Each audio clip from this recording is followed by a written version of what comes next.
Olá pessoal, a paz do Senhor Jesus, Deus abençoe vocês. Eu estou aqui para trazer mais um estudo aqui para o nosso Tadel, tá bom? Hoje eu vou falar sobre lugares principais do Velho Testamento, tá? Principais lugares do Velho Testamento. Vai anotando aí, tá? Primeiro lugar, Éden. O segundo lugar, Monte Ararat. O terceiro lugar, Babel. O quarto lugar, Ur dos Caldeus. O quinto, Canaã. O sexto, Egito. O sétimo, Sinai. O oitavo, deserto. O nono, Canaã, de novo, tá? Colocando Canaã novamente aí. O décimo, a Síria. O 11º, Babilônia. 12º, vou colocar novamente aí a Canaã, tá bom? Então são 12 lugares aí principais no Velho Testamento, tá bom? Bom, seguinte, às vezes as pessoas não dão muito valor a lugares. Somente quando você lê a Bíblia, vai mostrar. A Bíblia faz questão de mostrar o lugar, faz questão de mostrar a cidade. Por que isso? É muito importante. Quando eu comecei a estudar, quando eu preparo mensagens, eu gosto muito de ver o significado daquela cidade, tá? O significado daquela nação, o que significa o nome daquela nação, daquela cidade. E isso me dá assim um norte tremendo. Tô deixando aí uma dica para você, porque a Bíblia ela fala em vírgulas, ela fala em pontos, ela fala de várias formas. Então você imagina, você está ali lendo, vou falar aqui sobre Éden, tá? O que significa a palavra Éden? Éden significa o lugar de delícias. Tá vendo? Então quando você começa a ler ali sobre Adão, você começa a ler sobre Eva, você entende que eles estavam aonde? Num lugar de delícias. Muito bom, não é bacana isso daí? Outra coisa, Monte Ararat. O Monte Ararat, ele foi um monte muito importante, ele existe até o dia de hoje, tá bom? E é um monte aonde a arca, lembra da arca de Noé? Ela repousou. Quando as águas começaram a baixar, esse grande barco que Noé construiu, ele encalhou ali, né? Ele travou ali. E até o dia de hoje, você pode ver isso por satélite. Existem estudos de pessoas que estão procurando a Arca da Aliança, ou perdão, a Arca de Noé, perdão, tá? A Arca de Noé. E só que é um monte onde existe muito gelo, né, querido? Né? E se a gente está falando de anos e anos, mas se você for procurar aí em satélite, por satélite, estudos em satélites, você vai ver que existe ali, nesse Monte Ararat, tá? Que não é uma ficção, existe ali comprovação de que tem uma grande quantidade de madeira enterrada nesse monte. Olha que coisa bacana, né? Isso te dá aí mais certeza, mais confiança de que o que você está lendo é algo verdadeiro, é algo que é transformador e vai mudar realmente a sua vida e a vida daquele que crê. Vamos para outro.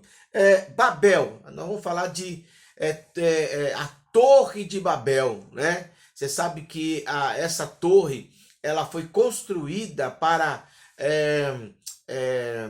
afrontar Deus, tá bom? Ela foi construída para afrontar Deus. Qual era a intenção deles? Todos os povos naquela época se uniram e a ideia era que vamos levantar uma torre, vamos chegar até o céu e vamos afrontar esse Deus. Meu Deus do céu. Ó, eu já preguei sobre isso na igreja, mas essas pessoas que tiveram essa ideia, eles eram descendentes de Caim. Tá vendo como a Bíblia ela liga uma coisa na outra? Então, nós estamos falando assim já de muito tempo, tá? Mas essas pessoas eram descendentes aí de Caim, tá? E elas queriam afrontar a Deus. Então, é um ponto muito importante. Ali você vê que Deus, ele não podia intervir nessa construção, ele não podia parar, porque o povo se uniu num único propósito. Ó, e aqui eu aprendo o seguinte: quando existe uma unidade para se fazer o bem, isso acontece. Quando existe a unidade para se fazer o mal, isso também acontece. O que Deus fez aí? Ele desceu, diz a Bíblia que ele desceu e ele confundiu as línguas. Tá aí o porquê, tá? A origem de tantas línguas espalhadas hoje em várias nações, tá bom? Se você não sabia disso, tá aí a Bíblia que dá um norte para você, tá bom? Mas olha, nós estamos falando de anos e anos e anos e anos, tá bom? Outra coisa que eu quero falar aqui para você: Ur dos Caldeus. Ur dos Caldeus. Quando nós falamos de cidade, nós não estamos falando de qualquer tipo de cidade. Talvez para o nosso tempo é mais avançado do que os tempos ali das cidades na Bíblia. Mas Ur dos Caldeus era uma cidade que era muito rica. Era uma cidade que tinha... estudar. Se você vai estudar sobre Ur dos Caldeus, você vai ver ali a cultura dessa cidade, você vai ver que eles eram pessoas cultas, você vai ver que eles eram pessoas ricas, você vai ver que existiam ali bibliotecas ali, tá? Olha só, bibliotecas, ou seja, eles eram pessoas que estudavam. E o que aconteceu em Ur dos Caldeus? Abrão foi ali chamado por Deus, e ele foi convidado para sair de Ur dos Caldeus para ir para uma terra que mana leite e mel, né? Tá aí a história. Olha, porque é muito importante a origem. Aqui você entende que Abraão não era um crente, tá? Abraão era, nós que somos cristãos, chamamos, assim como a Bíblia também chama, as pessoas que não têm Jesus de ímpios, tá? Então, Abraão, ele era um ímpio. O seu pai cultuava um outro Deus, tá? Então Deus não chamou Abrão. Abrão não nasceu num berço, como se diz hoje, um berço evangélico. Não, Abrão não conhecia Deus, mas porque Deus lhe apareceu, ele usou a sua fé e ele sai daquela terra, da sua parentela, e vai para uma terra que Deus lhe mostraria, tá? Dá para aprender bastante aí, tá? Outra coisa que Canaã é a terra prometida, né? Do povo de Israel, tá? Essa Canaã, ela conta muitas coisas. Há histórias de habitantes em Canaã, muito antes de Abraão ser peregrino nessa terra. Há relatos de pessoas que habitavam nessa terra quando os espias foram visitar, espionar. Diz que nessa terra habitavam gigantes, haviam fortalezas, haviam vários reis, né? Várias cidades, vários povos e infelizmente povos que não conheciam a Deus. Tá aí uma coisa que eu já quero deixar para você. Por que Deus, você vai ver lá na frente, quando o povo de Israel, debaixo da direção de Josué, entra nessa terra, a ordem de Deus era: vocês vão ter que expulsar os habitantes desta terra. Por que Deus fez isso? Porque nenhum daqueles povos existentes ali eram pessoas que cultuavam a Deus. E Deus estabeleceu que se vocês não expulsarem essas pessoas vão contaminar, influenciar vocês. E olha, foi exatamente isso que aconteceu. Israel entra, tá, já estou indo bem adiante, né? Israel entra, começa a expulsar os inimigos, matar os inimigos, mas depois eles vão relaxando e acabam se contaminando, tá? Tá aí um grande ensino para a nossa vida, tá? Egito. Aqui você fala do Egito no tempo de José, porque José, o Egito foi parte muito importante para a salvação dos povos que habitavam naquela época. Então você sabe que José foi separado, né, por Deus, e quando ele se torna ali o segundo debaixo de Faraó, o que acontece? havia uma fome em toda a terra. A Bíblia diz toda a terra estava sofrendo com a fome. Mas no Egito não. Por quê? Porque ali havia um servo de Deus chamado José que discerniu o sonho de Faraó, né? 7 anos de muita abundância, mas também 7 anos de muita fome. Então, o faraó perguntou para José: o que eu devo fazer? Vamos destruir os celeiros, vamos aumentar os celeiros. Nesses 7 anos de abundância, vamos guardar a quinta parte e vamos nos preparar para esses 7 anos. Então, diz a Bíblia que havia fome em todo o mundo naquela época. Onde havia uma pessoa, havia fome. Mas no Egito não havia fome. Isso significa também para a nossa vida que quando você anda na presença de Deus, né, você é um instrumento de Deus, aonde você está e você crê na direção do Senhor, né, a bênção de Deus está ali sobre você. Diz a Bíblia que por causa dessa direção, o Egito se tornou mais forte, mais poderoso, por causa de um homem hebreu chamado José, que discerniu o sonho de Faraó. Tá bom? Vamos continuar aqui. Sinai. O Sinai é um lugar maravilhoso. Eu sonho ir nesse lugar aí um dia, em nome de Jesus, né? Um monte de Deus, né? Esse Sinai aqui é o lugar onde Deus, ele deu as tábuas, né? Ele deu as tábuas, os 10 mandamentos para Moisés pela primeira vez e na segunda vez. A primeira, o próprio Deus escreveu do próprio punho, né, os 10 mandamentos para o seu povo, mas aí quando Moisés desce e vê ali aquela orgia, aquele povo ali pecando, né, adorando um bezerro de ouro, porque Moisés ficou 40 dias nesse monte. Moisés quebra essas tábuas e depois que as pessoas ali foram punidas, Moisés sobe novamente e agora Deus fala e Moisés tem que escrever. Então o Sinai é um lugar muito importante porque ali foi estabelecido as leis sobre o povo de Israel. Bom, o deserto, todo mundo sabe. O povo de Israel andou 40 anos, gente, 40 anos. Não é que eles ficaram andando, eles ficaram acampados, é claro, porque não existe um deserto tão longo assim. Eles andaram em círculos durante 40 anos por causa de uma rebeldia de incredulidade.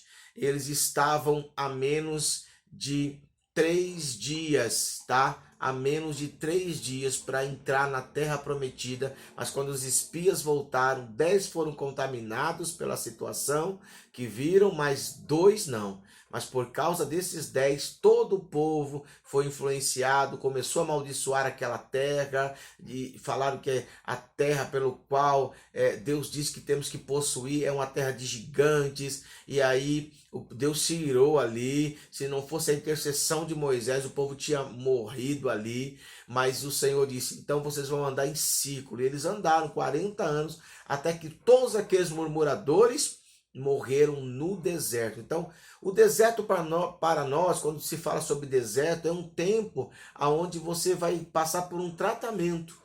Então eu costumo dizer que deserto é lugar de bênção, é lugar de cura, onde você se deixa ser curado e restaurado pelo Senhor. Às vezes a pessoa fala assim, a minha vida está um deserto. Gente, dá glória a Deus, porque é um momento onde você vai ter encontro com o Senhor e você vai ser curado e restaurado. Moisés foi curado no deserto. Ele entra no deserto como um assassino, mas ele sai daquele deserto como um libertador, que foi chamado por Deus para libertar o povo de Israel. Olha que coisa tremenda, né? Vamos continuar aí. Canaã, né? Aí você começa a ver as histórias em Canaã, o povo já está nessa terra, e aí eles estão guerreando, vencendo, mas aquilo que eu disse para vocês, eles também não expulsaram todos os inimigos. Então você vê um momento de ascensão, né? Mas você vê também um tempo de decadência. Então é muito importante quando você toma posse de alguma coisa que você permaneça ali, sempre cumprindo a ordem que Deus estabeleceu sobre a sua vida, né? Eu quero falar sobre a Síria, falar sobre a Babilônia, tá? A Síria e a Babilônia é o tempo onde o povo de Israel, as 12 tribos, tá? Então, duas permaneceram e as outras duas resolveram se rebelar. Por causa disso, os assírios se levantaram e levaram esse povo cativo, tá? Levaram eles cativos. E os outros 10 também se tornaram também prisioneiros. E quando você fala sobre Babilônia, você está falando aqui, ó, por exemplo, a Síria, eu falo sobre o cativeiro de Israel. Então, a tribo de Israel ficou ali aprisionada. E quando você fala da Babilônia, você fala do cativeiro de Judá, tá bom? Então, Israel, eu falo das 10 tribos, tá bom? Aí eu falo de Judá, aí eu estou falando das das duas tribos. E por que que eles se tornaram escravos? Gente, é muito simples. Eles entraram numa religiosidade. Eles abandonaram a palavra de Deus. E eles achavam porque eram filhos, né, de Abraão, nada iria acontecer a eles. Mas aí você vai ver uma história no decorrer do Velho Testamento em que esse povo se esquece de Deus, eles começam a cometer vários pecados, e por causa disso, meu querido, Deus levanta os assírios e levanta o rei da Babilônia. E nessa aqui da Babilônia, eles estão, se eu não estiver enganado, não, na Babilônia, eles ficam ali 70 anos, 70 anos ali prisioneiros, meu Deus do céu, tá? Mas Deus, ele sempre, e aí eu quero te falar o seguinte, toda vez que Deus traz um castigo para o povo, não é para matar, não é para destruir, é para trazer um julgamento. E o julgamento nada mais é do que mostrar aquilo que nós estamos fazendo errado. Então, quando existe alguma coisa contrária acontecendo em nossas vidas, não é Deus nos pegando, nos amassando, não é isso. Deus está querendo mostrar algo que estamos fazendo. E aí, quando existe arrependimento, porque o povo foi levado cativo, mas havia uma palavra em que, em determinado tempo, o povo voltaria para a sua terra, que é a Canaã, quando eu falo para você da volta dos exilados. Isso aconteceu, né?